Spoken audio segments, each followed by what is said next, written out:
Yo, what's going on, guys? This is Houston Sports Talk back in the video today, and today we're going to be talking about the Golden State Warriors potentially trading for LeBron James. It'd be really interesting to see LeBron James and Stephen Curry on the same team. Jake Fisher made a report today that the Warriors have reached out multiple times to the Los Angeles Lakers about trading for 21-time All-Star LeBron James in the last 18 months. So in the last 18 months, the Warriors have reached out multiple times. It is unknown if the Warriors are still interested in LeBron, but it is something to keep an eye out on for sure. I think even though I dislike the Warriors, and as a Rockets fan, it pains me to say this, I want to see the Warriors, not be successful in it. It would be a threat to the Rockets. I don't know if I would hate seeing LeBron and Stephen Curry on the same team. Obviously, I don't want to see.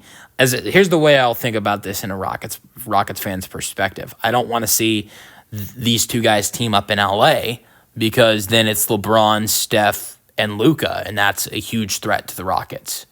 But thinking about it, if it was, LeBron, LeBron with Steph in Golden State. Most likely, Jimmy Butler would have to get traded to LA to get that trade done.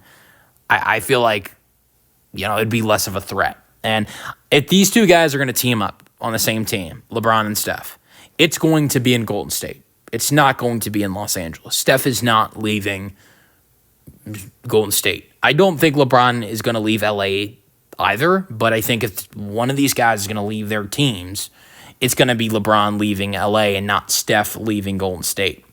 I think I'd rather things the way they are now because I really enjoy when these two guys team up. When these two guys match up against each other.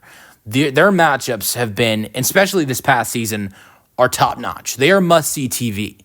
Last year, I thought was one of the most interesting I've ever seen those two guys outside of NBA Finals, regular season.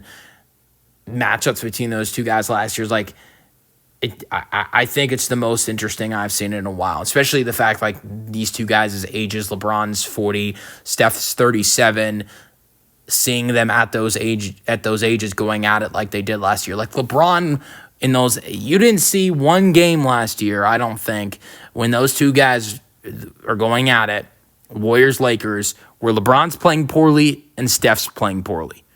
Neither one of them had a bad game against each other last year. Don't get me started about the Christmas game. So, as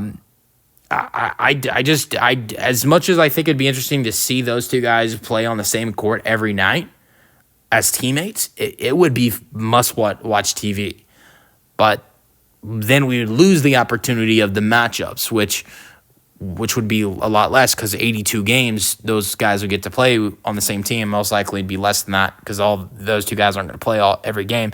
But probably 60, 70 games, we'd see those two guys on the same floor is a lot better than seeing them match up against each other 4 times in a season. Yeah, but those matchups are something else. So, and I think the Warriors would have to give up Jimmy Butler in this deal. You've got to match salary. You've got to get LeBron, who's making well over $40 million, you've got to match that salary. And those salaries like Draymond Green and Jimmy Butler are contracts that would potentially have to go. And I think Jimmy Butler is someone the Lakers would probably want. And the Lakers would probably want one of Jonathan Kuminga or Brandon Pajemski and then want a draft pick. If I had to guess, I would say the Warriors would probably have to give up Kuminga, Butler, and a first-round pick, if not 2 first-round picks. And that's a heavy price. For potentially 1 year of LeBron, when you've got Jimmy Butler signed to an extension, Kuminga, I don't think he really matters because, Kuminga does. I don't think Kuminga really matters because he wants to leave anyways. But the draft picks and Jimmy Butler, it's a lot to give up for potentially only 1 year of LeBron. Let me know your thoughts in the comment section and peace out.